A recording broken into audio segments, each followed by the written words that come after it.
Olá, meus desconfortáveis. Estamos dando início a mais um episódio do Zona de Desconforto Podcast. Esse podcast que tem por base trazer conhecimento, trazer pessoas interessantes nos mais diversos segmentos. E hoje eu estou recebendo alguém acho que tem muito a somar com cada um de nós aqui, porque esse homem, esse rapaz, fez um negócio incrível, né? E ele está aqui para exatamente compartilhar conosco tudo que aconteceu com ele. De dentro de uma garagem, um negócio bem grande aconteceu. O que foi? Daqui a pouco eu te falo.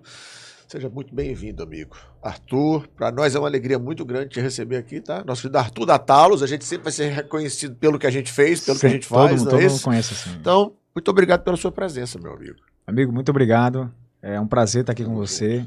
Sempre o papo que a gente tem sempre é muito rico, né? Sobre empreendedorismo, sobre inovação, sobre fé também. E é sempre um papo que me recarrega. E uma das coisas que eu coloco para mim como propósito é disseminar conhecimento, impactar pessoas, que eu sei que é o seu propósito também, e eu sei que o teu podcast é canal para isso. Então eu estou muito animado aqui com o nosso papo e eu tenho certeza que a gente vai ajudar muito a audiência com esse conteúdo. Tá preparado para o desconforto? Demais. Todos os dias. Nasceu pronto. Nasci de um desconforto, né? Então é isso, mas antes da gente começar, Arthur, eu tenho que fazer alguns agradecimentos aqui. Em primeiro lugar, a PLA, Performance, Liderança e Aceleração, essa mentoria que tem impulsionado tantos empresários. Agora lançando o método Íris, né? Você, mulher, que quer crescer nas diversas áreas, inclusive como mulher, sendo empoderada no que diz respeito à sua maternidade, sua vida conjugal, sua vida profissional. Acho que primeira semana de agosto, nós iniciamos o método Íris com a bispa Raquel e a pastora Rose, minha esposa.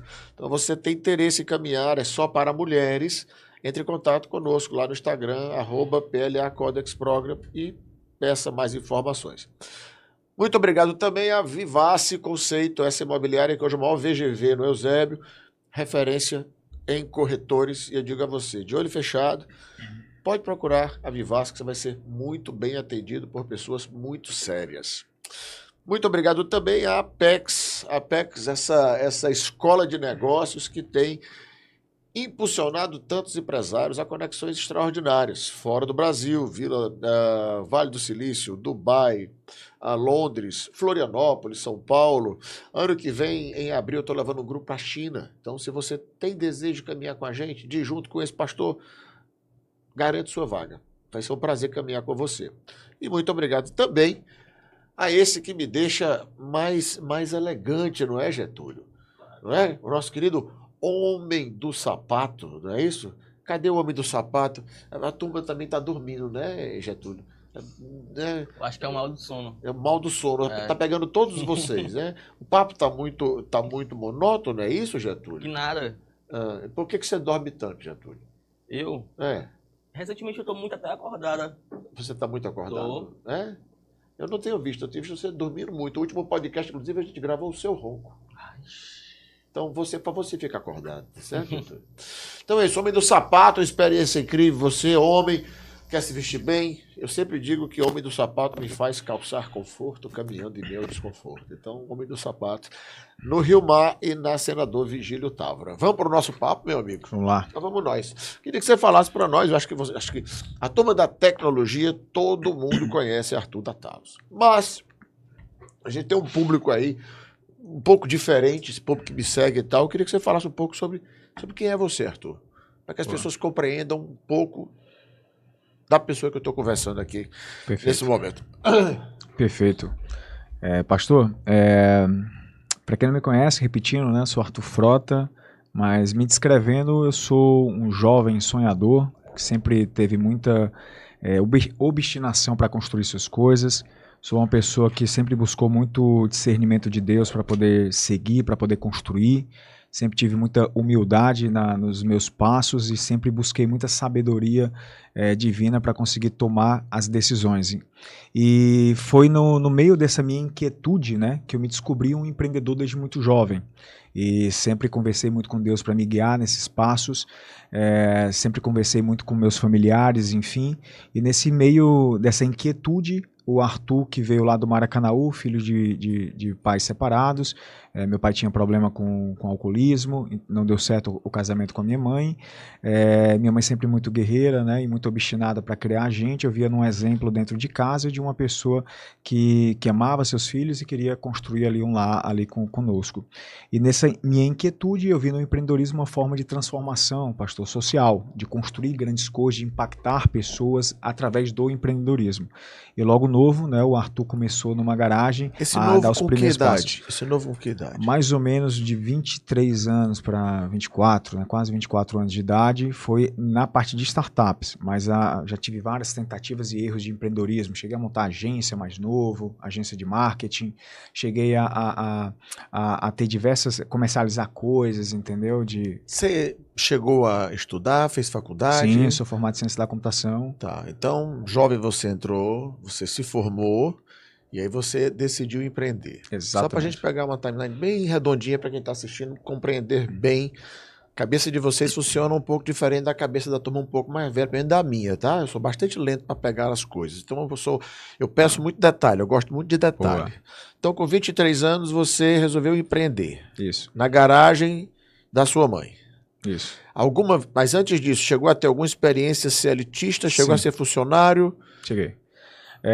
Logo no começo, como todo jovem lá que vem de periferia, vem de uma estudante de escola pública e tal, o primeiro passo que você faz normalmente para conseguir ter algum capital, para conseguir empreender e fazer algo, é buscar realmente emprego. Então fui CLT, trabalhei em grandes indústrias, trabalhei na Esmaltec como técnico lá da Esmaltec, trabalhei até como operador de telemarketing, fazendo cobranças. Foi ali que eu aprendi um pouco sobre a habilidade de negociação, porque eu cobrava dívidas de mais de 5 anos de atraso no cartão de crédito. Missão. Então aprendi muito a escutar não e tentar converter o não em um sim. E ajudar as pessoas a limpar seu nome. Então assim, trabalhei também com cobrança, trabalhei na parte de tecnologia, e até que antes da minha jornada empreendedora, com a Talos no caso, eu trabalhava como gerente de TI, já era jovem, mas já era muito liderança, era muito falante, muito comunicativo, então já assumia cargos já de liderança desde muito jovem. Então, quando eu tinha mais ou menos uns 23 para 24 anos de idade, eu era CLT como gerente de TI numa empresa, inclusive, nessa mesma, aqui na Santos Dumont também, certo? Nessa mesma, num prédio aqui próximo.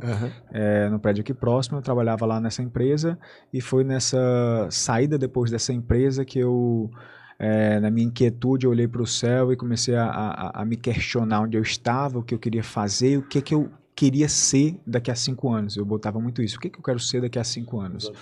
A minha visão de futuro. E eu falei, cara, no caminho que eu estou seguindo, eu não estou conseguindo ser o Arthur que eu quero ser, como CLT. Não que o CLT é errado. Eu acho que as empresas hoje em dia estão muito mais maduras para dar protagonismo para as pessoas, porque se fala muito sobre cultura, se fala muito sobre protagonismo, se fala muito sobre o ambiente, né, empresarial, para ser um ambiente confortável para que as pessoas possam crescer e se destacar. Mas nas empresas que eu passei, eu não enxerguei isso, certo? E é tanto que depois da saída dessa empresa eu falei, cara, se eu quero transformar, se eu quero criar coisas grandes, chegou a hora de empreender. Foi nesse start dessa saída dessa empresa, foi a minha última experiência CLT, onde eu saí dessa empresa e saí com uma decisão muito forte lá, que eu queria empreender. E não só disso, certo? Que eu queria criar algo grande, algo nacional. Foi ali que eu comecei um processo de estudo de mercado para enxergar ciclos. Eu acho que uma grande habilidade, Luiz André, porque a gente precisa ter no mundo dos negócios, a gente saber enxergar ciclos, enxergar movimentos econômicos, para onde as coisas estão indo, certo? Nesses movimentos, para que a gente consiga enxergar oportunidades. Então foi nessa minha saída dessa empresa que eu enxerguei uma grande oportunidade na parte do relacionamento digital. Por quê? Isso era 2015 para 2016, as empresas eram zero comunicação em redes sociais, e o consumidor naquele tempo já estava nas redes sociais. Eu já observava que a minha avó usava o Instagram, minha avó usava o WhatsApp, e eu falei, cara, e por que a Magazine Luiza não atende no WhatsApp? Por que a Magazine Luiza não atende no Instagram? Por que ela não fazem campanhas de marketing, né, nessas redes sociais, e consegue vender com isso? E foi ali que eu enxerguei uma oportunidade, pastor, de criar uma plataforma que permitisse, isso era bem disruptivo naquele tempo, que permitisse às empresas criar toda a jornada conversacional do seu negócio. ela que tinha essa possibilidade de criar de acordo com, e sendo uma plataforma que se adaptasse a N negócios. Então, ela pudesse criar a jornada, seja ela humanizada, onde ela pode ter múltiplos atendentes operando naqueles canais, WhatsApp, Message, e-mail, telefone, tudo num canto só. Não é sobre qual canal melhor para atender, é sobre estar presente em todos os canais, a multicanalidade. Foi isso que eu enxerguei naquele tempo. E eu falei, cara, se eu quero criar algo grande, eu quero criar algo nacional, eu preciso ir para um grande mercado. E naquele tempo eu não enxergava um maior mercado do que o mercado do relacionamento, porque as empresas crescem baseadas em relacionamento. Então eu precisava simplificar o relacionamento digital e, consequentemente, eu ia conseguir vender para qualquer segmento, para qualquer tipo de empresa. Então eu criei essa plataforma que estruturava a jornada, seja ela humanizada ou seja ela automatizada. Então eu já trabalhava com inteligência artificial naquele tempo, certo? Eu já trabalhava com inteligência artificial naquele tempo. Só trocando em miúdos aqui, desculpa te interromper, eu sei que você está entregando, mas eu queria deixar isso bem esmiuçado, até para que as pessoas entendam claramente o que é que você desenvolveu. Você falou sobre omnicanal, né? Sobre, no caso, a realidade omnichannel, a nossa omnicanalidade, que já acontece já há um tempo com o advento do próprio mercado digital, né? Você tem as lojas físicas, a loja física joga um e-commerce, eu vendo pelo e-commerce, eu entrego direto, eu posso entregar na minha loja, posso vender na minha loja e fazer entrega em casa. Então a gente vai trabalhar essa omnicanalidade. Só que aí você furou a bolha, foi além disso, né? Você veio trazer algo muito mais complexo, né? Que foi a capacidade de gerar um atendimento mais eficiente junto aos clientes das empresas de modo geral. De uma certa forma, eu tô excluindo a figura humana. Sim. Eu estou gerando processos, né, eficientes naquela entrega. Só para a gente entender, você desenvolveu, por exemplo, na hora que você vai entrar hoje no WhatsApp, Certo. eu vou lá no Magazine Luiza, no caso usando o exemplo que você colocou. Aquele atendimento do bom dia, o que você deseja? 1, 2, 3, 4, 2, setor comercial, preciso de tal produto. Aí ele me joga para uma plataforma onde eu tenho todos os produtos e tal. Ali eu escolho o produto, compro, aí escolho, fecho o pedido e faço a minha compra. E ali fecho o pedido e ele manda deixar na minha casa. Foi basicamente isso que você desenvolveu? Sim, no começo sim, a tese era essa mesmo, integrar o canal e conseguir automatizar os fluxos de conversas, mas não só isso. Perfeito, mas inicialmente era isso aqui. Exatamente, eu enxergava e enxergo até hoje, tá? Que o relacionamento não é sobre substituir, é sobre você otimizar as etapas. Então, a proposta de valor da Talos sempre foi, que hoje se chama RD Station Conversas, hoje se tornou a maior plataforma de atendimento digital do Brasil, sim, certo? A visão não era só sobre substituir, é sobre otimizar etapas. Então, era a combinação do robô, da automação, e não só 1, 2, 3, era entendendo o contexto conversacional, sim, certo? A integração do robô com humanos. Certo. Então, na medida que as pessoas não conseguissem resolver o que precisasse falar com atendimento humano, já transbordava sem precisar ter fricções. Perfeito. De uma forma até que as pessoas nem soubessem que estava sendo transferidas. Perfeito, havendo uma maior qualificação. Exatamente. Também. Exatamente, a tese sempre foi essa, sim, da gente otimizar, potencializar o trabalho das pessoas, certo? Sim. A gente sabe que muito bem hoje a inteligência artificial avançou muito, certo? E naquele tempo a gente já enxergava, mas é tanto que a gente fez algumas análises de ciclos de mercado. No começo eu entendia, em 2015 para 2016, que a necessidade das pessoas não era automação, era centralização. Era a organização dos atendimentos, era fazer com que os seus vendedores, não só atendentes, vendedores, pessoal do marketing e tal, tudo trabalhasse numa plataforma só e conseguisse interagir com o consumidor e fazer marketing, fazer venda, fazer pós-venda na plataforma. É tanto que eu, como um cara que sou formado em ciência da computação, mas me tornei um cara de marketing e vendas, eu enxerguei, cara, se eu perder muito tempo divulgando a IA como um grande diferencial competitivo, eu vou ter dificuldade para vender. Porque quem vai comprar IA naquele tempo de 2016 eram pessoas que eram muito early adopters, pessoas que estavam enxergando muito futuro e não era uma dor latente de mercado, de fato. E como eu queria vender para massas e escalar, eu precisava ir para uma dor latente do mercado atual, que era a centralização. Então a gente focou muito tempo na centralização. Agora que a gente está fazendo eu digo agora a gente, né, mas a gente concluiu a venda da empresa ano passado, que a gente vai chegar nesse tema, a gente está como o mercado vem mudando, então o mercado hoje já quer algo diferente, porque ele já subentende que ele já centralizou os canais, agora ele quer automatizar de forma fluida e reduzir custos. Então a gente enxergou isso, entendeu? Os ciclos e a gente foi adaptando a nossa estratégia ao longo do tempo. Tá. Quando vocês... Esse desenho, né? Da decisão... Você falou, eu estava andando, olhei para o céu, tive uma visão, o lado lúdico da história. Mas para a gente compreender o tempo que você levou do início da criação, porque você é desenvolvedor também, né? Sim. Então, o tempo que você levou para você começar essa construção até o MVP concluído, finalizado. Quanto tempo você chegou para chegar e você falou, não, o negócio está pronto, vamos monetizar o negócio começou a monetizar. Só para a gente entender, quanto tempo demorou isso aqui? Porque assim, quando a gente vai prototipar, isso é até legal, porque vai um aprendizado, pastor, para toda a audiência, para os seus negócios, até negócios tradicionais, porque a gente, quando se fala em startup, tecnologia, inovação, você, é distante do meu negócio, eu não posso fazer isso no meu negócio. Mas Exato. pode sim, a filosofia pode se usar, o modelo de gestão pode se usar em qualquer negócio, eu vou explicar.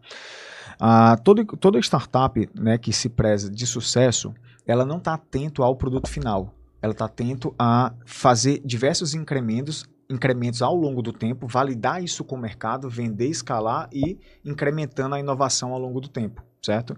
Então, o MVP da gente não demorou muito tempo. A gente conseguiu, por exemplo, validar 3 meses um MVP, e a gente ia para o mercado, testava, se o mercado não aprovasse, a gente voltava e mudava. Tá, mas quanto tempo para você Primeiro criar MVP, o produto? 3 meses. A gente fez um MVP em 3 meses. 3 meses? 3 meses a gente fez um MVP, validou, deu muito certo. Quando a gente validou o primeiro MVP de cara, e eu nem fiz uma pesquisa de mercado, porque eu nem sabia essa metodologia de pesquisar antes de fazer. Sim. Como eu era um cara técnico, e eu imaginava, por feeling, né, que as pessoas precisavam disso, porque eu tinha essa dor, ia me relacionar com as empresas e via que era uma burocracia muito grande, Total. eu sabia que era um burocrático naquele tempo, eu falei, não, então deixa eu fazer. Fui lá e fiz, certo? E quando a gente foi para o mercado aprovou, queria aquilo. Só que o produto não estava pronto para escalar, então a gente precisava adaptar. E um dos motivos para não estar pronto naquele tempo de 2016 é que nem o WhatsApp enxergava que as empresas iam usar mais o WhatsApp para atender do que o telefone. O WhatsApp não tinha API oficial para integração. Então a gente usava um jeitinho ali para fazer a integração com o WhatsApp que não era oficial e homologada. Eu lembro disso. Pelo Pois é. mundo pet eu tive Talos. Pois é, então tinha problema de... é verdade, a gente era... Era assim. tinha problema no de... auge da pandemia, foi uma grande saída para nós. Boa, Foi perfeito. incrível. Mas ainda nesse tempo lá da Mundo Pet já era um negócio melhor. Mas naquele tempo antigo que a gente usava, bloqueava número, dava problema. Então tinha algumas dor de cabeça, algumas nuances, certo? Então a gente entendia que a tese não estava errada. A tese estava correta, só que o timing estava errado, porque o WhatsApp ainda não estava preparado para esse processo. E eu, como todo empreendedor obstinado, eu não fui desistindo. Eu fui continuando e fui meio que mudando a vela, a tese ao longo do tempo para poder me adaptar ao que ciclo. nós chamamos de recalcular rota. Exatamente. Né? Muitas vezes as pessoas desistem, né? Se desmotivam pelo não que levou, mas ela não consegue enxergar um macro lá na frente, né? Do ciclo do mercado, Recalcular do rotas. timing, entendeu? Muitas vezes é o timing. As variáveis são muitas. Exatamente. Né? As variáveis são muitas. Muito bom, cara. Vou dar um exemplo. Se você estivesse lançando a Mundo Pet, talvez numa década passada, em alguns anos atrás, eu não sou um especialista na área, talvez seria diferente de agora, né? Que teve um boom muito maior do pet nas residências. Então é sobre entender time, ciclo. Uma coisa que eu aprendi, pastor, que todo empreendedor bom, ele entende muito de mercado, entende muito de onde o mercado está indo. Ele consegue sentir oportunidades em cima disso. Há uma sensibilidade, né? Há uma sensibilidade. Você fala assim, eu não sei como, mas eu sinto. Exatamente. Né? É um negócio assim, não, cara, é ali. Como é que você sabe? Eu não sei, amigo, mas é ali, né? Aquela coisa. Isso aí, na hora que você fala isso, quando nós fomos montar a loja do Eusébio, a Mundo Pet do Eusébio, aí GeoFusion e todo levantamento, estudo de mercado, aí a turma veio apresentar e tudo mais, todos os estudos mostravam que era o pior lugar para se montar um negócio, porque a cidade de dormitório. Sim. Eu olhei e falei, me desculpe, mas eu vou passar por cima de todo esse estudo. Pode montar. Mas filho do empreendedor é uma coisa que eu não deixo de acreditar. Às vezes o cara faz 1001 diplomas, vai para um monte de faculdade, né? Pega um monte de teoria, de dado isso. Eu falei, cara, o dado te mostra o que você quer analisar, porque o dado, ele te mostra um número, beleza, você interpreta esse número, mas o teu feeling, o que é o feeling? É a tua experiência passada, conta muito, o dado te direciona, mas a tua tomada de decisão fica muito mais direcionada quando tu tem vivência, e o senhor tinha vivência, então baseado nisso, aposta. É o que a gente sempre fala, quando aparece negócio lá na PLA, aparece muita oportunidade de negócio, porque tem muitos empresários e tudo mais. Cara, claro, o negócio do cara é importante, pra gente enxergar os resultados. Mas o que nos interessa não é o cavalo, é o jockey. A gente investe no jockey, não tem jeito. É a sensibilidade do cara, a experiência do cara, o filho do cara. É isso que a gente vai fazer. Se eu não acreditar que esse cara é capaz de fazer, não faz sentido estar com o negócio pelo negócio. Né?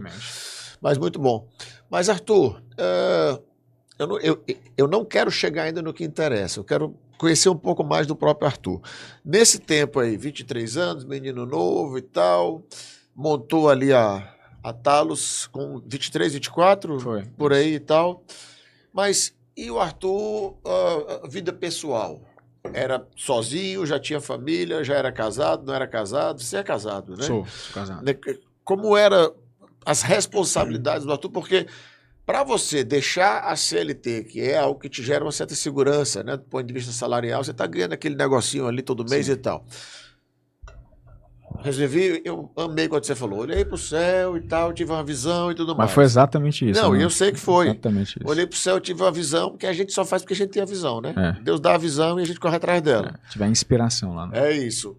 Mas quando a gente resolve ousar, das duas, uma. Ou tem uma reserva financeira ali que vai me dar uma certa segurança por algum tempo, ou eu tenho alguém para dar um apoio, que aí pai, mãe, alguma coisa, ou eu estou decidido a passar fome.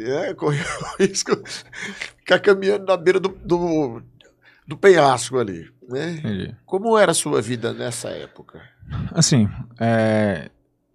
eu não nasci, como eu falei, né, aqui em família rica, que eu tivesse ali uma tranquilidade dos meus pais para me dar um dinheiro para poder empreender e montar um negócio, certo? Assim que eu saí da empresa, peguei as contas da empresa, deu 20 alguma coisa, 25 mil mais ou menos, certo? Tinha um carro financiado, um Palio preto da Embracon, 80 prestações, que eu vendi esse Palio. A pessoa assumiu o saldo devedor porque eu entendia que eu precisava me livrar de contas para poder eu empreender. Recorrentes, né? Exato, principalmente recorrentes. Eu fui muito nessa filosofia de simplificar o meu custo de vida para conseguir ter a tranquilidade, porque eu sabia que eu não ia virar essa empresa da noite para o dia. Sim. E eu não ia ficar rico da noite para o dia. Eu ia precisar aguentar pancada ao longo do tempo, certo? E para isso eu precisava simplificar.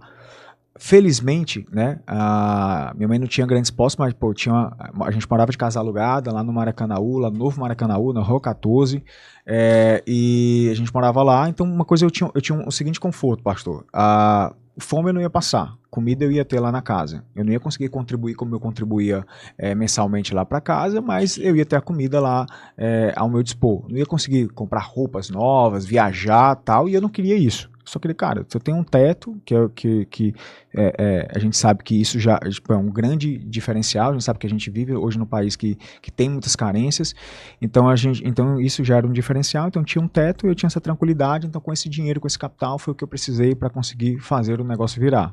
Então, basicamente, trabalhava dentro da casa da minha mãe, realmente a garagem lá era dividida no meio, aí que tinha uma entrada de um carro, e do lado a gente montou um escritório, certo?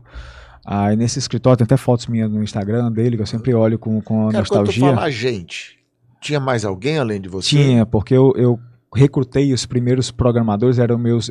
Teve uma parte que eu não contei, que eu era professor da escola técnica lá do Maracanaú também.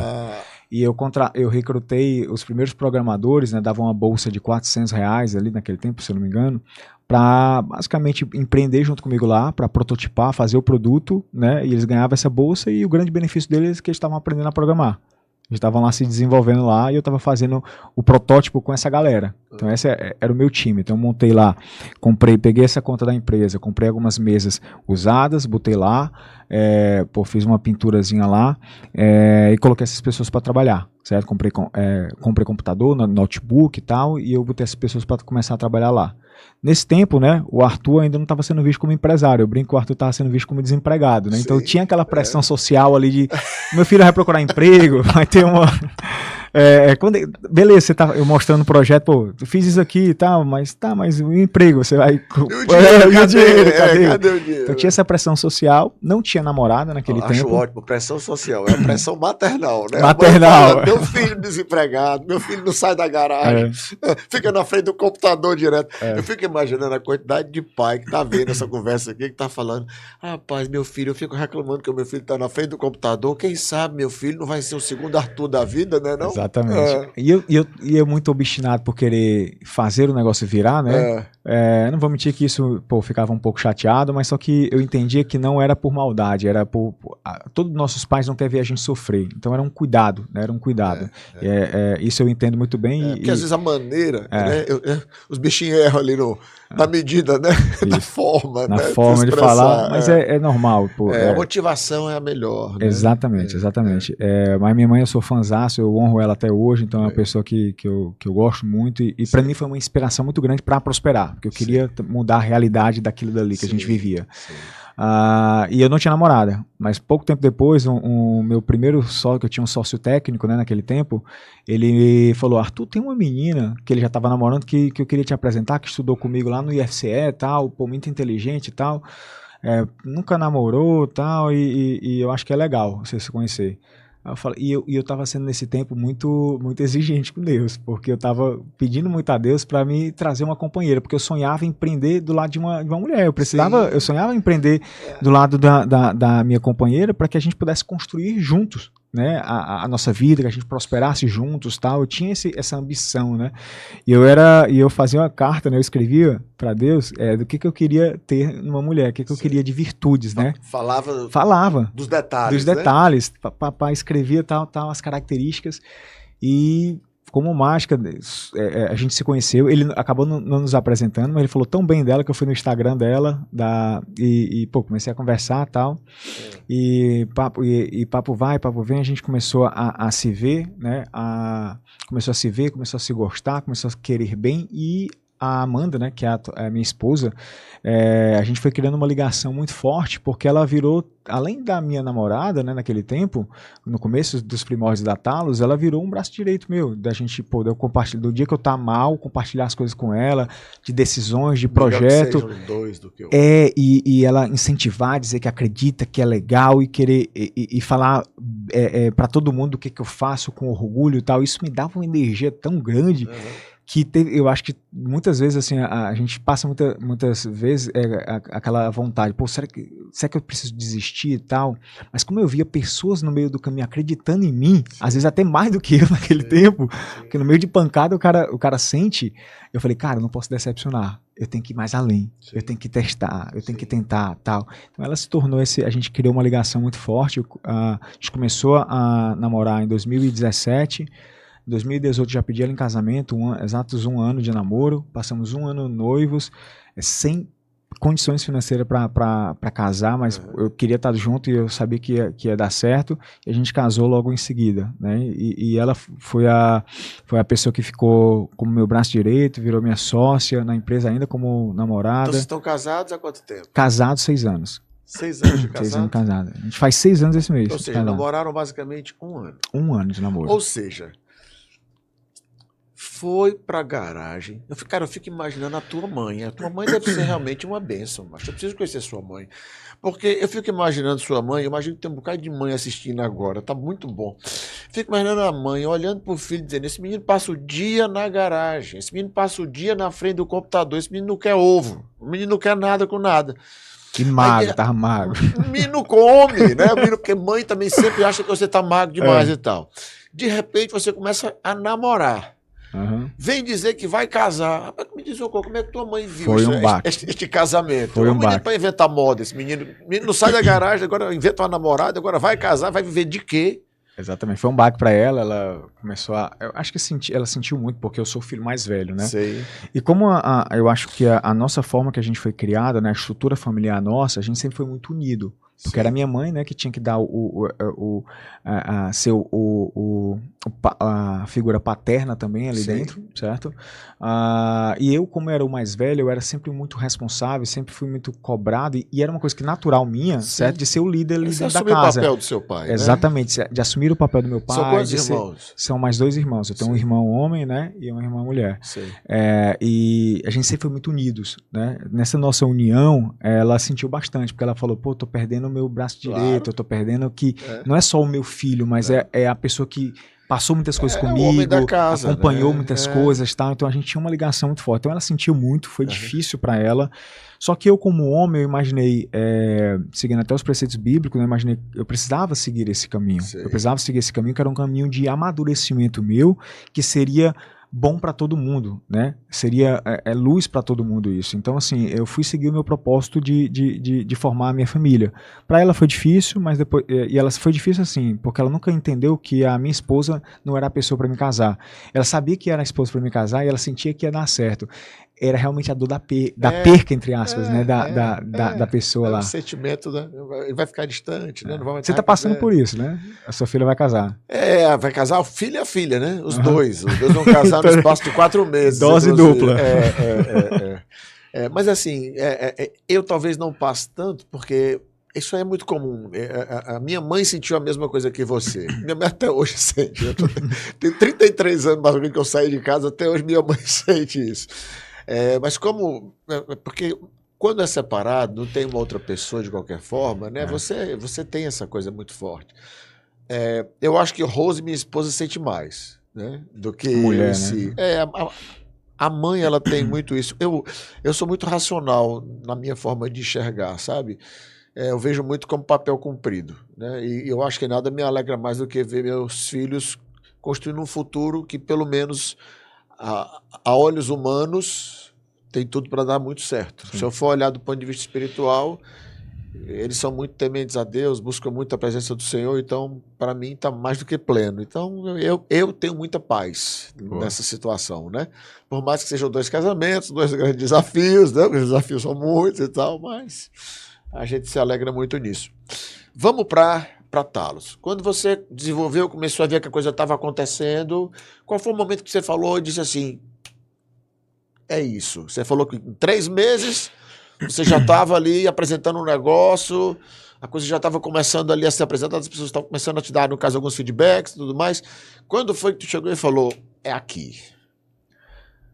Acho que eu tive uma certeza, como eu falei no começo, eu fiz um estudo de mercado antes de empreender. Como foi esse estudo de mercado que eu fui analisar dores das empresas, eu fui analisar... Mas como aqui? Google pesquisando... Tal, ali, olhando... Pesquisando como é que era as dores de vendas das empresas, o índice de mortalidade empresarial, como é que eram os processos, como é que elas vendiam, eu fui estudar mercado, né?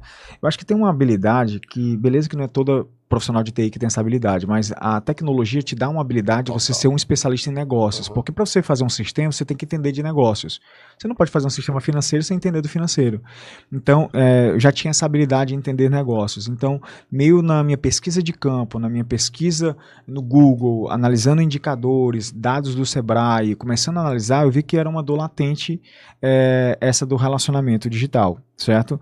Além de ser uma dor latente, eu sabia que isso era lógico, estava claro, que o relacionamento é a principal ferramenta de qualquer empresa prosperar e crescer. Se ela não se relaciona, ela não vende, ela não faz marketing, ela não faz nada, concorda? Tudo é relacionamento. E eu estava criando algo que simplificava isso e tornava mais jovem o relacionamento das empresas. Então eu já sabia que a tese estava correta, eu não tinha dúvida da tese, tá? E quando eu fui lançando os produtos, os feedbacks que eu recebia, que a dor era latente, as pessoas estavam dispostas a pagar. O problema que eu tinha lá era acertar o ICP, o ICP correto. O que é o ICP, para quem não conhece? É o perfil de cliente ideal. Qual era o perfil de cliente ideal que estava querendo mais essa plataforma naquele momento? Então tive um pouco, precisei, apanhei um pouco para descobrir esse processo, certo?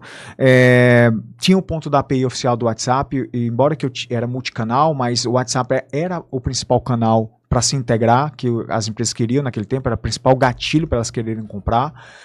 Então tinha esse time do WhatsApp, enfim. Então, qual era a leitura que eu estava fazendo em 2016? Falei, cara, a tese do produto está correta. o time ainda não está correto a nível de infraestrutura para se escalar. E grandes startups começam assim, pastor, vou dar um exemplo, a Uber. A Uber, por muito tempo, ela foi ilegal em vários países, né, nos Estados Unidos mesmo. Então ele foi repetindo até que ele entendesse que o jogo ia virar. Então muitas vezes quando você vai fazer algo disruptivo, você precisa entender que você precisa martelar até que esse mercado seja criado. Então você precisa ter um pouco de resistência. O meu ponto era que eu não tinha investimento para isso. Eu não tinha levantado investidores, então eu estava aguentando dentro do meu fôlego. O que eu fazia? Cara, eu fazia meio que eu montei meio que uma software house, eu fazia projetos de software customizado para pegar esse dinheiro e investir na empresa. Então eu ia me virando como empreendedor, porque eu sabia que a tese estava certa para poder aguentar. Ia fazendo consultoria nas empresas, tal, para poder trazer dinheiro e investir na plataforma. Levantei dinheiro na Funcap também, a nível de fundo perdido, certo? Levantei 100 mil na Funcap para um projeto de pesquisa em inteligência artificial para a área da saúde. E depois, lá no final de 2018, que eu consegui meu primeiro investimento anjo lá de Recife, com um grupo de empresários de Recife, que inclusive um deles é o CESA, né? O CESA não é o nome de uma pessoa, mas é um instituto de inovação, um centro de estudos avançados lá de Recife, que foi um dos precursores lá que fizeram o Porto Digital de Recife, que é referência para o Porto Digital. E a Talos, né, futuramente, falando de hoje, né, se tornou o maior case de sucesso do CESA. Foi o maior retorno financeiro para o CESA. De retorno financeiro mesmo, de fato, certo? Sim. Com a liquidez. Então, assim, eu entendia, não tinha dúvida que o produto estava correto, a tese estava correta, era só questão de ciclos e times, certo? E eu fui adaptando. Arthur, o que foi que você fez quando o WhatsApp não tinha API? Eu foquei na integração com o Messenger, que o Messenger já tinha API naquele tempo. Só que eu entendia, por exemplo, que a Normatel, a Cal, a Mundo Pet não ia pagar para ter uma integração com o Messenger, que ela nem ia usar o Messenger. Então não era pouco aplicável. Mas eu entendia. Tá, beleza. Aí aquela sacada do empreendedor de nunca desistir, né? De levar um não e transformar realmente não é pegar um limão e transformar uma limonada, mas pegar um limão e transformar numa laranjada, entendeu? Então, realmente se reinventar. Então, basicamente, eu entendia, cara, mas um setor de saúde pagaria. Porque concorda comigo que se o Apvida, a única forma da Apvida de agendar consultas, a Unimed, o Bradesco Saúde, fosse no Messenger, você não iria? Porque é uma necessidade sua, você iria, aquilo ali é de saúde, entendeu? Sim. Então fui adaptando ao longo do tempo, aí eu me posicionei na área médica, comecei a ter os clientes na área médica. E na medida que o mercado mudou, isso foi em 2018, eu tive que aguentar pancadas, em 2016 patinando, 2017 patinando, mas o produto se fortalecendo, porque o produto não estava errado, a tese, só o foco que eu estava mudando, o leme, entendeu? Mas em 2018 teve o lançamento lá da API oficial do WhatsApp, 2017 para 2018. Rapidamente a gente prototipou, adaptou na plataforma e reposicionou a gente como uma plataforma para atender múltiplos mercados. Então a gente foi se adaptando ao longo do tempo, certo? Então assim, foi isso que a gente foi fazendo até se tornar a tese de hoje.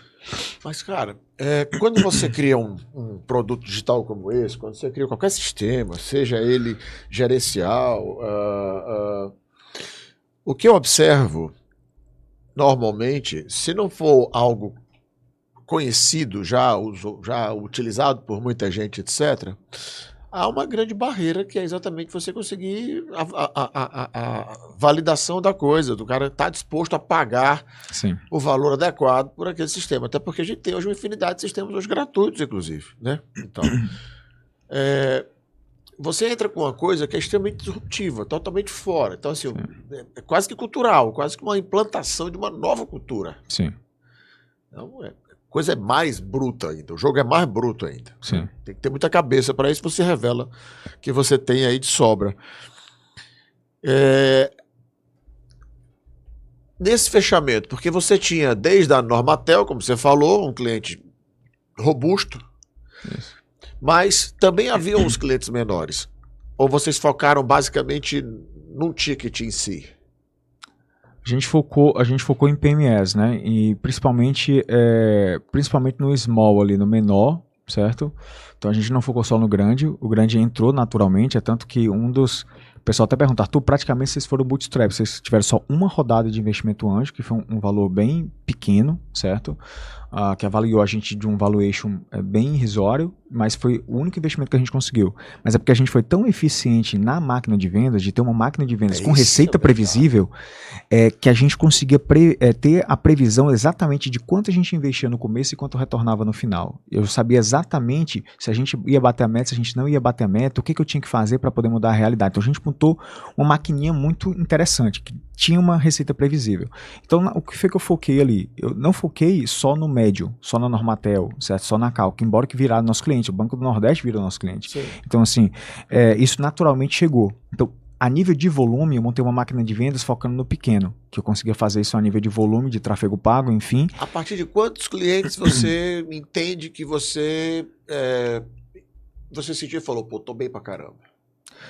Eu acho que não teve esse ponto. A minha visão sempre foi de criar grandes coisas, então eu não tinha essa, me contentava com que eu... Não estabeleceu uma meta em si, falou, a gente tem que chegar aqui e tal, não. Eu falava que a única coisa que eu colocava, que eu falava que eu ia ser a maior plataforma, na garagem já, eu falava isso. Eu tinha desenhado o Pink e o Cérebro lá na garagem, e eu falava que a gente seria a maior plataforma de atendimento digital do Brasil, isso eu falava, certo? Então, a minha ambição, eu tinha esse marco, de ser um player nacional. Lá no Maracanaú, sem referência, nunca nem tinha viajado para fora, nunca tinha conhecido o Vale do Silício ou nem o ecossistema de São Paulo. Então, basicamente, eu já falava que eu seria o maior player de conversacional do Brasil. Então, eu tinha essa ambição de dominar mercado, certo? Que eu acho que isso é muito importante para o empreendedor, ter ambição e fome de crescer. Eu não estou falando da ambição numa questão ruim. Eu estou falando de uma questão louvável. Ganância que é ruim. É ganância que é ruim, exatamente. Então tinha essa coisa. E eu ia colocando marcos, né, de ciclos da Talos de faturamento de acordo com uma janela de 3 em 3 anos, por exemplo, onde eu colocava metas ali de faturamento. Então a gente foi colocando metas de faturamento. É tanto que por isso que a gente conseguiu chegar até um faturamento de 9 dígitos, né, que foi o nosso faturamento ano passado. Primeira pergunta do desconforto, demorou, foi muito para fazer a primeira, né? Mas aqui tá profundo. Getúlio, acorda Getúlio aí, por favor. Acorda, Getúlio. Estou ouvindo o ronco, Getúlio, aqui. Acorda aí, Getúlio. Tá acordado? Sim.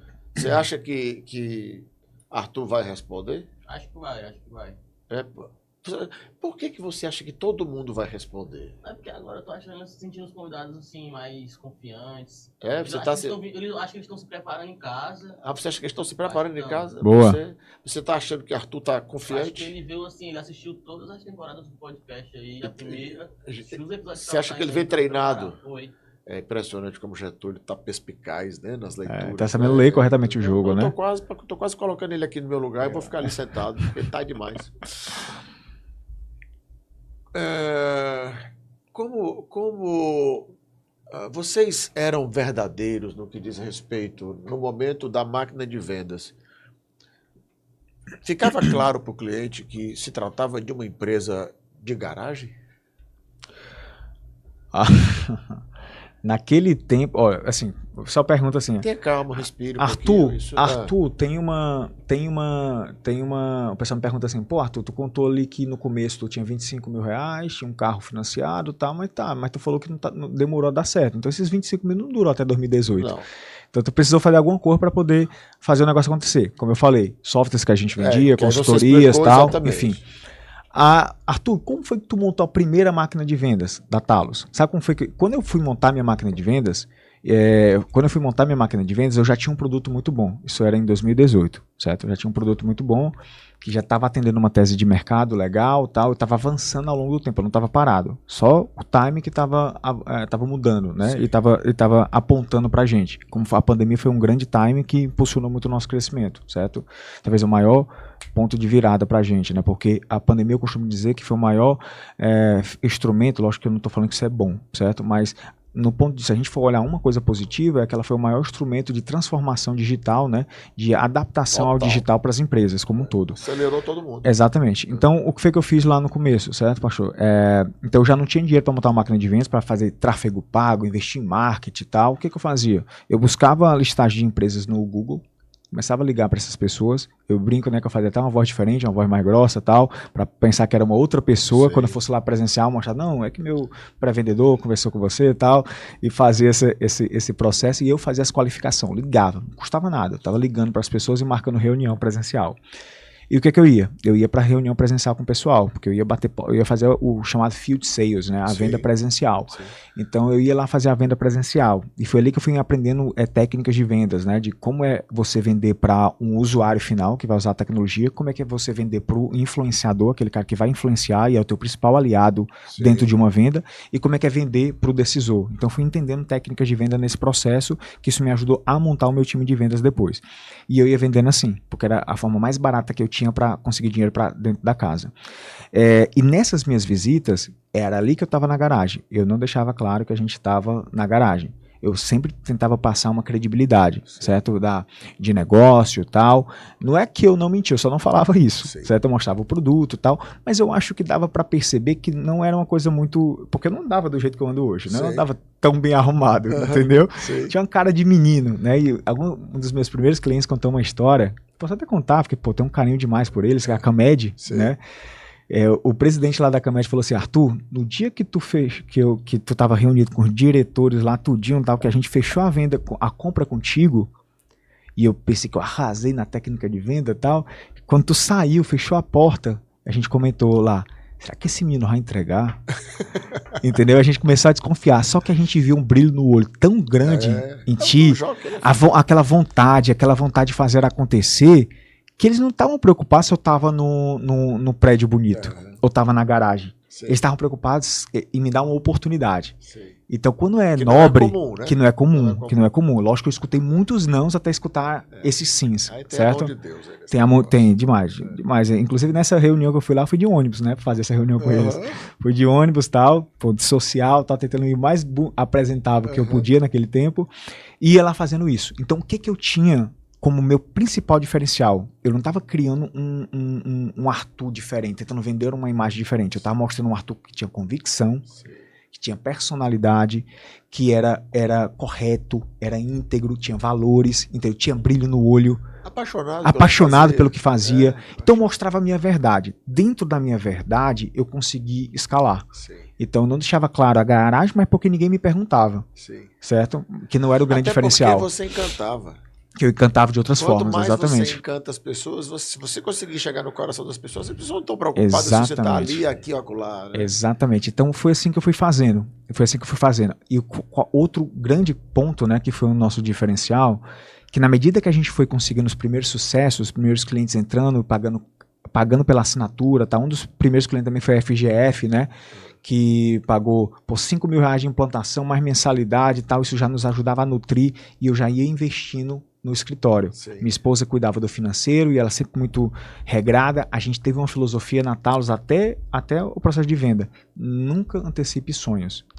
A gente nunca não antecipe sonhos. Exatamente. Respeitar então, a gente, os ciclos, né? Exatamente. A gente não estava preocupado em trocar o nosso carro, de vestir uma roupa melhor, de fazer uma viagem de férias. A gente estava preocupado em investir na nossa empresa. Então, naturalmente que eu fui ganhando dinheiro, a primeira coisa que eu fiz, que poucas startups fazem, eu botei na minha cabeça, cara, esquece esse negócio de startup, que eu vou só ir para evento, brincar lá nos eventos lá, botar uma camisa preta e me sentir o Steve Jobs. Eu tenho que montar uma empresa que pague imposto, que assine carteira de pessoas, entendeu? Que empodere pessoas, que seja transformador para a sociedade. Então eu foquei em montar uma empresa. Então naturalmente fui montando um escritório, na medida que o dinheiro ia aparecendo, já aluguei um prédio comercial, que é o único prédio comercial em Maracanaú, lá no Business Place. Já peguei uma sala lá no 6º andar e comecei a crescer. Depois peguei uma sala vizinha, depois peguei a cobertura desse Business Place. Eu fui pro canto mais alto de Maracanaú, que é o 12º andar de lá. Então a gente foi avançando e eu fui investindo na operação. E o Arthur, com a empresa faturando multimilhões, ainda andava com um carro simples, ainda tinha uma vida simples, tirava pouco prolabore da empresa, só reinvestindo ali na operação. Eu acho que esse foi um nosso lema ali. Mas sempre trabalhando com a verdade. Segunda pergunta, zona de desconforto. Mas pode aumentar o desconforto aí, que tá fácil. Isso, diante de tudo que você acabou de falar, sobre como empresário eu começo a ganhar dinheiro e, diferente de muitos empresários, eu reinvesti no meu negócio. Sim. Diferente de muitos empresários, eu não saí viajando, eu não saí trocando carro e por aí vai. Eu investi no meu negócio. O que é que você fala, né? O que é que você falaria para o empresário que acabou de trocar a Hilux? O que é que você falaria para o empresário que acabou de montar um negócio, ganhou algum pouquinho, assim, ganhou um pouco de dinheiro e acabou de trocar ou comprar uma Hilux? Eu quero dizer que, tipo assim, eu acho que o ser humano, naturalmente, na medida que ele cresce, ele tem que controlar muito a questão do ego e a questão da vaidade. Porque muitas vezes a gente é pressionado socialmente para mostrar algo, uma figura de sucesso, para ter um relógio bom. Hoje eu ando de relógio bom, tenho um excelente carro e tal, mas eu fui vivendo... Belo relógio, inclusive. Parabéns. Eu fui vivendo... Obrigado. Eu comprei esse relógio para simbolizar o deal que eu fiz, né? O deal que eu fiz. Então, assim, é algo mais simbólico. Então, trouxe um significado para mim nas compras. Eu tento fazer isso porque chega uma fase da vida que você prospera tanto que fica muito vago se você só sair consumir por consumir. Eu acho que o consumo ele precisa ter um significado. Então a gente coloca... Normalmente eu olho para sempre me lembrar que a minha hora é cara. Também é um outro significado importante também. Bem cara.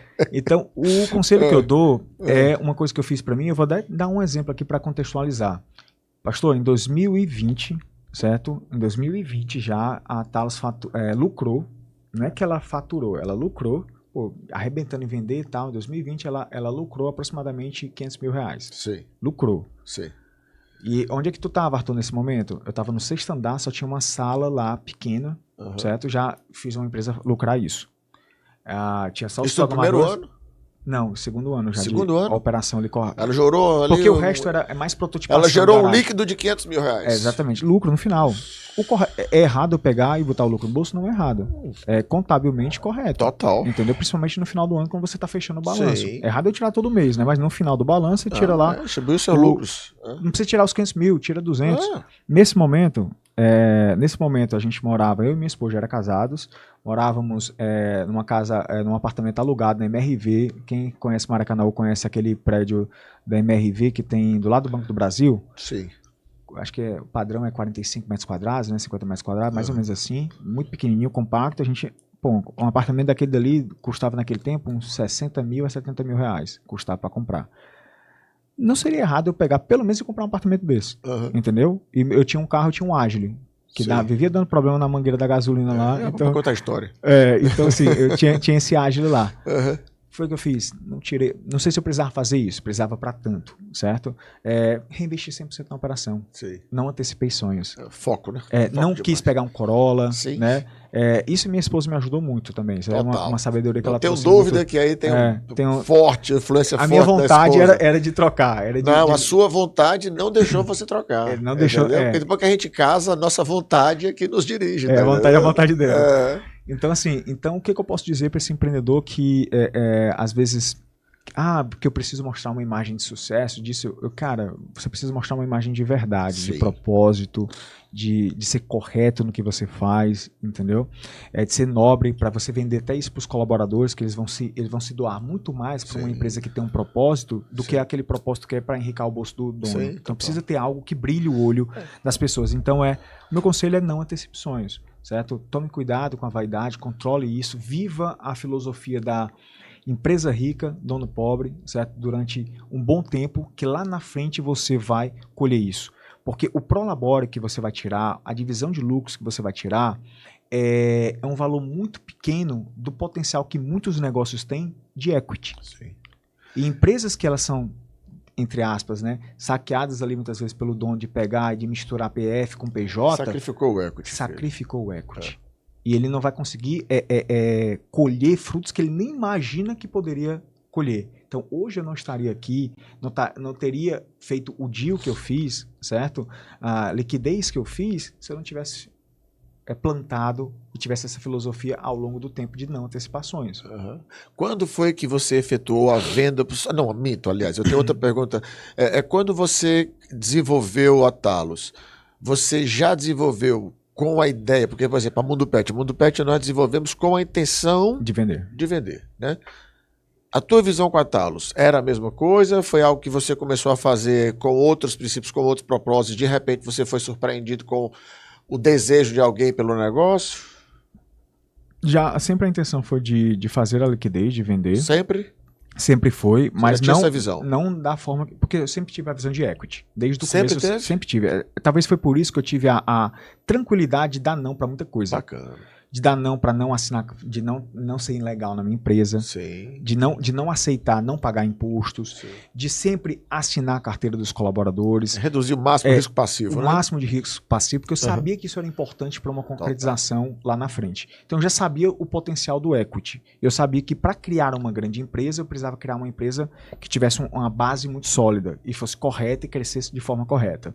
Baseado nisso, certo? Baseado nisso, eu sabia que eu ia vender em algum momento. Só que a minha tese lá atrás, olha como eu era ambicioso, a minha tese lá atrás era de fazer a venda, que isso é uma forma de vender, na bolsa, fazer um IPO. Então a minha ideia era crescer e uma tese lá na frente de IPO. Então, Abrir capital. Abrir capital. Então era a minha tese. Eu sabia que isso não era uma tese de 10 anos, era uma tese talvez de 15, 20 anos, entendeu? Mas eu sabia que isso era uma jornada de longo prazo. E eu fui surpreendido para fazer uma venda antes. E fazer uma boa venda antes. E eu entendia também, ali foi também mais uma leitura minha de mercado. Muitos me perguntam, por que Arthur tu vendeu? Eu fiz exatamente a leitura de mercado, certo? E eu entendi que ali era o momento correto de se fazer a venda. Terceira pergunta, zona de desconforto do meu amigo aqui. Tá saindo bem, né, Getúlio? Tá saindo excelente, viu? Você devia aprender com ele, se sair bem também. Você tá difícil aí. É com fone no ouvido, não presta atenção no podcast. Não sei mais o que é que eu faço com o Getúlio, não. Getúlio foi na Copa hoje já, hein?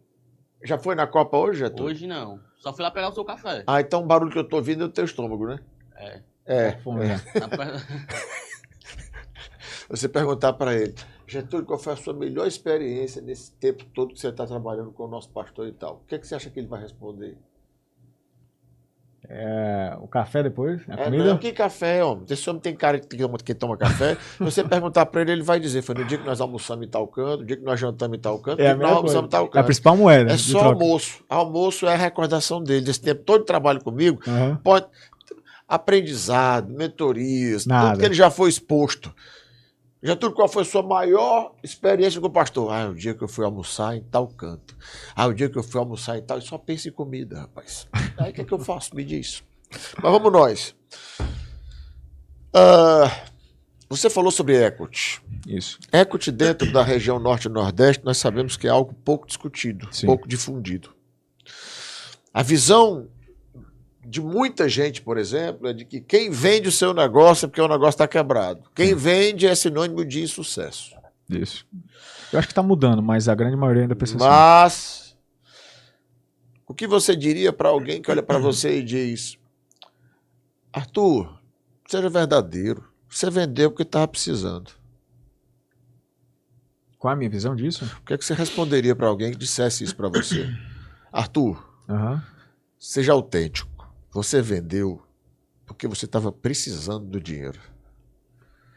Olha, isso basicamente, pastor, o que eu ia falar é que, cara, beleza, a sua visão, certo? A sua visão de mundo, de leitura de mundo, e não é a minha visão e não é a minha motivação. Né? O que é a motivação? Motivo para ação. Então, assim, nesse tempo eu já tinha uma empresa altamente lucrativa, ela dava lucro ano a ano e crescia 300% a 400% ano a ano, então a gente estava sempre triplicando a empresa. Sim. Então eu tinha uma nova empresa a cada 3 meses, no mínimo a cada 6 meses, porque, concorda comigo, quanto mais a empresa faturava, era uma outra complexidade que eu trazia para o jogo.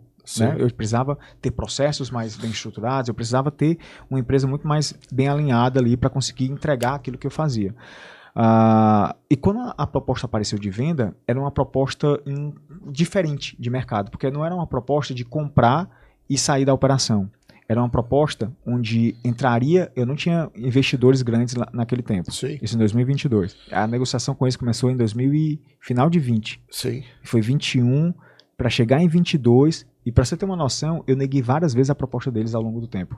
Não só deles, os principais players de tecnologia do Brasil nos procuraram para comprar. Os principais. A gente estava na negociação com várias pessoas. E a gente foi negando o que não fazia sentido. Porque se a gente tivesse esperado para, eu tenho uma empresa ruim que está perto de quebrar, eu aceito qualquer coisa. E por que a minha negociação demorou? Minha negociação demorou exatamente porque eu estava entendendo eu queria fazer a melhor negociação não só para o Arthur na pessoa física, Sim. mas para todos os meus colaboradores, para todo o nosso grupo de clientes. Então a gente queria fazer um movimento que levasse a Talos. Lembra que eu te falei que a Talos seria a maior plataforma de atendimento digital do Brasil? Sim. Então eu queria um parceiro que potencializasse esse sonho da gente, certo? Essa nossa vontade. Então eu fiz uma leitura, pastor, de entender, cara, eu sempre vendi isso para os meus colaboradores. Eu precisava fazer um movimento estratégico para entregar aquilo que eu sempre vendi para meus colaboradores, que a gente seria o maior do Brasil. Sim. Eu tinha um grande concorrente, meu maior concorrente, tinha acabado de levantar uma rodada de 100 milhões de dólares. Daqui que eu levantasse dinheiro para competir com esse cara, ia demorar, entendeu? Aqui no Ceará, então ia demorar. Eu sempre fui muito inteligente para ler jogo e também não fui um cara que estava só sonhando e esquecia de aterrissar, para entender qual era a decisão que eu precisava tomar. Eu sempre sonhei alto, mas eu entendia, cara, mas o contexto do meu sonho alto, o que é que eu tenho que fazer? Respeitando os tags, né? Exatamente. Então, eu diria isso. Eu fiz uma leitura de mercado, certo? Fiz uma leitura de mercado. Eu sempre vendi que a gente seria a maior plataforma de atendimento digital do Brasil. Consegui costurar um M&A que eu acho que muito, muito bem costurado, certo? Muito bem assessorado juridicamente. Não tive boutique de M&A, foi eu que toquei a negociação. Todo o processo teve uma ansiedade grande e tive um sangue frio, digamos assim, para negar, para ir negociando. Vários momentos das pessoas lá de negociação chegar para mim, Arthur, ou é isso ou é deal break. Eles sabiam que tipo, ali poderia mudar a vida do empreendedor também. Eu falei, tá bom, mas sem esses pontos eu não avanço. Então eu sempre tive essa tranquilidade para fazer o melhor para a operação. Sabia que você tinha na mão, né? E de uma certa forma, graças a Deus, eles nos respeitaram no processo também. Eles não ficaram usando só da força. Sim. Teve momentos que você usa na negociação. Mas eles viram, né? Eles viram que você tinha, um posicionamento. Exatamente. Né? Então eles foram respeitando o processo. E quando eles respeitaram, aí que a gente avançou mais. A gente teve que também colocar todo mundo na mesma página, ser bom para todo mundo, até para os nossos investidores anjos lá de Recife e tal. E o deal era um deal interessante, pastor, porque era um deal que falou assim, cara, é o seguinte, a gente vai comprar, vocês são donos de quase 100% das cotas, vocês não estão diluídos com fundos, enfim, então a gente vai comprar 50% da operação, vocês ainda vão estar num controle que a gente vai estar negociando isso dentro do SPA, certo, ali de negociação, e vocês vão tocar o crescimento da empresa de forma independente durante esse earn-out, certo, tocando a empresa durante esse earn-out. Compra 50% da empresa e compra o restante no valuation futuro. A gente fez essa negociação, entendeu, com eles. Além disso, certo, que a gente não pode divulgar exatamente esses números, mas além disso, a gente ainda também teve acesso ao investimento da própria empresa compradora na nossa operação. Então, os resultados que a gente entregou ano passado de um faturamento de 9 dígitos, certo, que a gente atingiu um valuation de 9 dígitos, a gente teve financiamento para fazer isso. Lógico que a gente teve a competência de saber investir o dinheiro correto, porque o dinheiro na mão errada você não vai para frente. Não adianta ter 10 milhões se você não sabe aplicar os 10 milhões, entendeu? Então a gente investiu corretamente, a gente tinha uma máquina de vendas muito bem azeitada, que a gente sabia trabalhar com pouco, e quando a gente recebeu esse grande aporte de investimento, aí foi o que a gente precisava para construir a nossa máquina e acelerar mais ainda. É tanto que muitas pessoas que conheceram a gente, conheceram a nossa cultura, ficaram admirados, né? O que viam é porque a gente já tinha isso de uma forma menor. Só que quando a gente recebeu investimento, a gente ampliou tudo isso e o resultado foi meio que quase imediato, porque a gente conseguiu colher o resultado imediato. Então a resposta que eu dou é isso. Eu fiz uma análise de mercado. E tem um outro ponto que eu acho que é um bom ensinamento. Outra análise que eu fiz, que eu fiz uma leitura de mercado em 2021 para 2022, que eu falei, cara, esse meu mercado, que isso é importante, que às vezes o empreendedor não enxerga os ciclos, né? E o negócio dele tá morrendo e ele não sabe. E eu enxerguei, cara, desse meu mercado, das duas umas, eu enxergava dois caminhos. Ou ele ia virar commodity, igual empresas de CMS, plataforma de VoIP, enfim, commodity. E qual valuation disso? Total. Difícil, você não vê uma empresa de SMS sendo vendida, entendeu? Ou ele ia se tornar isso, que o valuation, aí a minha visão de vender ia estender mais, certo? Ou até você perdesse o time. Ou perdesse o time. Muitos empreendedores perdem o time. Perdem o time, ou nascem no time errado, entendeu? O iFood não foi a primeira plataforma de food do Brasil, mas ele nasceu no time correto. Os que nasceram no time anterior morreram. Ou veria um grande que iria dominar o mercado. E se fosse para apostar um grande para dominar o mercado naquele tempo, não era eu. Era meu concorrente que levantou 100 milhões de dólares. Entendeu? Então eu precisava fazer um movimento para bater esse concorrente. Entendeu? Então eu fiz uma leitura de time. E, cara, o que eu posso dizer, pastor, que eu acertei exatamente o time. Eu acho que assim, nesse meu mercado de relacionamento digital, a gente foi o principal case nessa área de M&A. E não tenha dúvida, porque virão pessoas e falam, por que você não segurou, pô? Olha isso, se você fizesse isso daqui a 2 anos, amigo, eu fiz na hora que era para ser feito. Na hora que era para ser feito. feito. E acabou-se. É muito comum as pessoas acharem que você vende, você está quebrado e tudo mais. Empreendedor, e outra coisa, quem faz uma vez, faz de novo, entendeu? Empreendedor, ele não se cansa de criar coisas, de resolver problemas. E esse meu conhecimento está comigo. Certo? E essa vontade de continuar empreendendo, continuar impactando pessoas, continuar ajudando pessoas de nobreza em cima do que eu faço, ainda está dentro de mim. Só não pode, né? Nesse tempo, eu tenho um no compete, né? Tenho um não compete, um não compete para não concorrer com a empresa que me comprou, mas eu tenho, no mundo de tecnologia ou mercado tradicional, empreendedor bom é um administrador de empresa que ele administra qualquer coisa. Eu posso olhar N coisas, como a gente está olhando, certo? A gente está vindo com novos passos. Então o nosso Arthur está disponível, é, Arthur? Exatamente. Estamos olhando oportunidades de mercado e de uma forma muito mais preparada para essas oportunidades. Esse eu acho que é o grande ponto. Cara. Uma vez vieram com essa pergunta para mim. A minha resposta foi, é verdade. Sabe? Tem hora que cansa, sabe? Tem hora que cansa.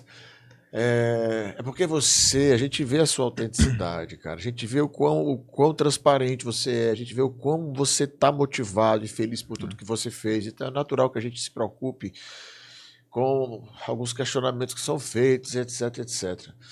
Mas uma coisa é importante, assim, e em Deus a gente aprende muito isso. Quando a gente tem uma intimidade muito com Deus, eu sei que você o busca, eu acho muito bonita a forma com que você fala dele. Aos poucos a gente vai... Quanto mais eu conheço a identidade de Deus, mais ele me revela quem eu sou. E o quão mais convicto de quem eu sou, menor a minha preocupação com o que as pessoas pensam a meu respeito. Então, você vendeu porque você estava precisando. É verdade. É verdade. E foi bom demais. E foi maravilhoso. E ponto final. E vamos para cima. Porque eu sei que você vai fazer muito mais coisa, cara. Não tenho dúvida disso. Mas o nosso tempo passou rápido demais. Eu vou mudar. Minha terceira temporada ainda vou fazer com mais tempo. Porque o povo que senta aqui senta com muita coisa para conversar. Meu amigo, a gente está chegando ao final da nossa conversa. Você pode falar quanto é que foi o negócio? Quanto é que você conseguiu vender seu negócio? Qual foi o preço? A gente vai lançar aproveitando até para falar, a gente vai lançar um livro pela editora Gente ainda esse ano, onde a gente vai divulgar todo como foi o processo, enfim. Além disso, pastor, vai vir com uma metodologia de qual era o modelo de gestão que eu tocava a Talos para poder crescer. Então um livro está muito legal, estou muito atento aos detalhes, para ser autêntico, para trabalhar sempre com o máximo de autenticidade, para mostrar histórias de fracasso, de sucesso ao longo da jornada, para que o empreendedor consiga se enxergar no seu negócio. E o intuito é ajudar pessoas, ajudar empreendedores a crescer, porque eu acredito muito nisso. Porque quanto mais a gente ajuda o empreendedor a crescer, a gente tem um ecossistema mais próspero, mais rico e a oportunidade para todo mundo no meio da abundância. Então é por isso que eu me dedico a ir para associações, para ajudar, para aconselhar. Eu acho que isso é muito nobre e a gente precisa passar o conhecimento adiante. Sobre a parte de quanto foi a operação, ainda não consigo falar exatamente nos detalhes, mas o que eu posso dizer é que foi uma transação, certo, de 9 dígitos. Certo. Então foi uma transação muito interessante, foi a maior até então de uma startup no estado do Ceará. 150 milhões? Foi a maior operação de uma startup no estado do Ceará, é o que eu posso falar. E além de ser a maior, eu não falo isso com vaidade. É a maior. É importante se falar isso porque... É claro que é para falar, cara. É importante se falar isso porque para que a gente possa trazer a ambição para os empreendedores fazendo coisas maiores ainda. Então eu espero que surja coisas muito maiores. E além do mais, a gente precisa entender como ecossistema que o Ceará não é só sobre construção civil, não é só sobre turismo, tem tecnologia aqui dentro também. Então a gente precisa mostrar que é algo que tem oportunidade para todo mundo investir e atrair, consequentemente, investidores para esse segmento também. Entendeu? Total. Você vê como são as coisas. Mas foi o maior, e além de ser o maior, foi o mais incomum, não só do Ceará, do Brasil, certo? Foi um dos principais cases SaaS do Brasil. Por quê? Porque a gente foi para um M&A, para uma venda pouco diluído, bootstrap. Não, praticamente sem diluição, né, cara? Exatamente. Então a gente fez uma tese muito diferente. Tem muitos empreendedores que fazem deals muito grandes, entendeu? mas vão extremamente diluídos no Sim, final. total, isso é uma realidade. Então isso provoca em muitos empreendedores, né, o questionamento, né? Até que ponto você precisa levantar capital, até que ponto é importante levantar capital, porque de uma certa forma você se torna funcionário do fundo. Tudo depende da sua necessidade. Exatamente. Né? Você trabalha com, por exemplo, no meu caso, trabalho com varejo, precisava de investimento constante, construção Queimar caixa, e né? tal. Pois é. Então, infelizmente, há uma certa diluição. Mas você foi praticamente inteiro para o negócio. Então, o negócio foi realmente excepcional. Foi um negócio fantástico. Mas é isso, meu amigo. Assim, eu queria muito. Eu acho que nós vamos ter que fazer uma segunda parte desse papo. Porque você ensina muito, cara. Eu acho que você é uma inspiração para muita gente, né? Você acabou de falar sobre o que eu faço.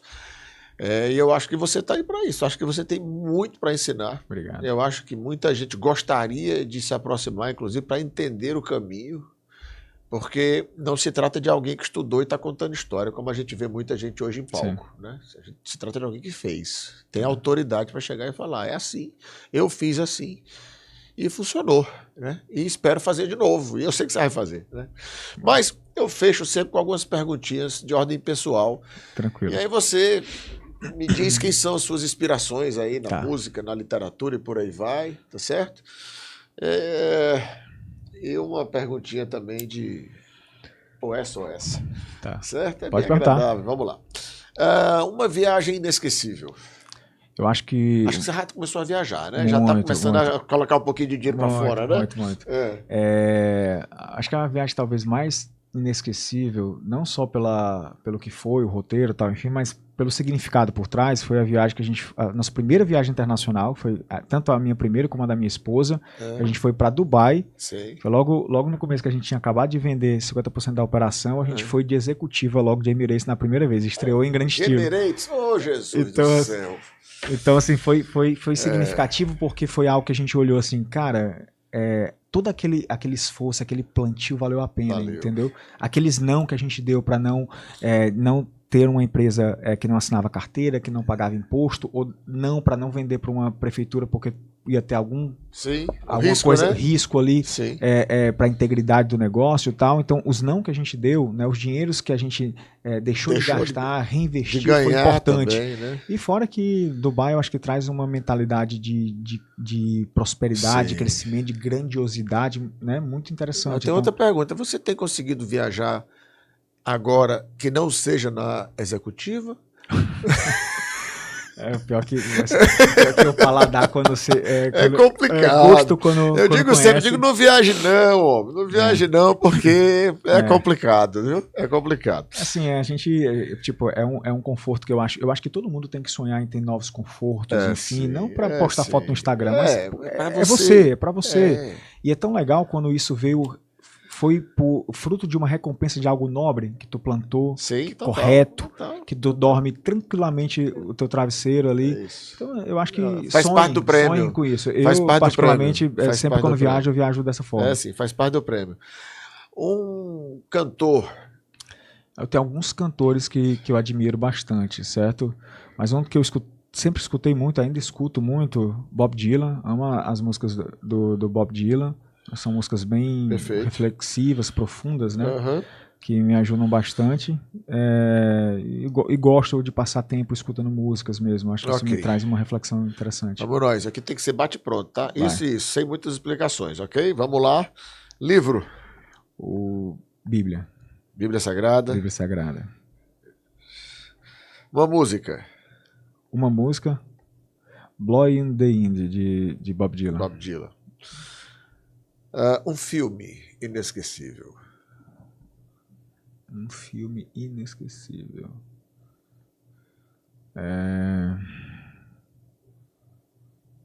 Tem tantos filmes. Tem um agora que está na Netflix bem legal, que eu conheço a história por trás, que é o Inexplicável. O Inexplicável? Muito legal esse filme. Perfeito. Conheço as pessoas lá. Um prato preferido. Um prato preferido. Boa. Sushi. E algo que você não gosta. Algo que eu não gosto. Depois vai um podcast para explicar por quê. Eu não gosto de frango cozido. Frango cozido. Frango cozido. Frango cozido. Galinhazinha cabidela, nem pensar. Porque assim que minha mãe se separou do meu pai, a gente morou 2 anos na casa da minha avó. E todo dia ela comia frango cozido. Aí não é que eu não como, eu como, mas se eu puder escolher, eu escolho outra coisa. Direita ou esquerda? De escrita? Direita ou esquerda? Posição política? Direita ou esquerda? Direita. Um homem. De inspiração? Jesus Cristo. Jesus Cristo. Isso. Uma mulher. Fico assim. Tem 3 mulheres que eu queria falar. Pode falar. Eu não vou lhe colocar numa situação difícil, não. Vou falar a Maria, mãe de Jesus, minha mãe e minha esposa. Grandes inspirações. As 3 grandes inspirações. Isso. Maria eu considero a maior prova de fé que já se viu na Escritura Sagrada. Ela foi a primeira que aceitou Jesus. Eis-me aqui. Sua mãe, não precisa dizer, sua esposa então, né? Então, amém. E a última pergunta é a mais gostosa de todos. Um sushi que você tanto gosta, com Lula ou o frango cozido com Bolsonaro? Se puder escolher uma outra forma, né? Você pode passar, sem problema. Nós chamamos de derrapada na curva. Olha, eu sou uma pessoa que eu gosto sem explicações. Você gosta. Eu já notei que você gosta muito de explicar as coisas. Somos didáticos. Professor. Conforme, típico conforme, homem de tecnologia. Direto. Sushi com Lula ou frango cozido com Bolsonaro. Ou passo. Essa eu passo. Essa você passa? Então toca aquela freada, aquela derrapada na curva, ok? Essa eu passo. Bom. Querido, muito obrigado por estar com a gente, tá? Foi um prazer muito grande receber você aqui, tá? Assim, foi muito bacana. Ver um cara tão novo, com uma história já tão incrível, eu acho que é uma inspiração para essa moçada, né? E eu queria que você aproveitasse para mandar uma mensagem para quem está nos assistindo. Essa câmera é sua. Pessoal, a mensagem que eu posso te dar aqui da minha história é que ela não é uma história comum, apenas restrita a mim, porque eu tenho um superpoder, que eu nasci com alguma habilidade especial. Eu acho que o que eu posso te dizer é que qualquer pessoa obstinada, que tenha um propósito claro de impacto, de legado, que tenha realmente um porquê ela faz cada coisa, por que ela quer prosperar, o que ela vai fazer com tudo isso, certo? Porque o dinheiro potencializa o que você é, se você é bom, você fica melhor, certo? Então o que eu posso dizer é que se Deus colocou um sonho, uma meta, uma vontade dentro de você, não desista, faça isso acontecer, certo? Honre as pessoas que estavam junto ali com você, e pessoas obstinadas, pessoas que não desistem, elas conseguem alcançar o que quiser alcançar. Muito bom, querido, muito obrigado. E você que esteve conosco até agora, o nosso muito obrigado. Não esquece de se inscrever no canal, não esquece de nos seguir nas redes sociais. Claro, não posso deixar de agradecer a PLA, agradecer a Vivaz Conceito Imobiliária, agradecer a Apex e agradecer ao Homem do Sapato, esses que estão conosco nessa segunda temporada. E fica atento, porque o próximo episódio também está incrível.